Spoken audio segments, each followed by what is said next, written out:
Hey guys, welcome back to the channel. Today I'll show you how you can install CapCut on your PC. Step 1.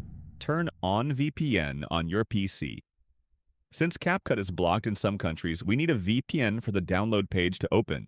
Once installed, connect to a country like USA, Singapore, UK, or Indonesia. Step 2. Download CapCut from the official website. After turning on VPN, open your browser, Chrome or Edge. Search CapCut for Windows. Click on the official CapCut website. Looks like capcut.com/. You'll see a Download for Windows button. Click Download and the installer.exe file will start downloading. Step 3. Install CapCut on your PC. Once the file is downloaded, go to your Downloads folder, double-click the capcut.exe file, click Install. Wait for installation to complete. Open CapCut and log in with Google, TikTok, or email. VPN on change server, USA, Singapore, Indonesia. Restart.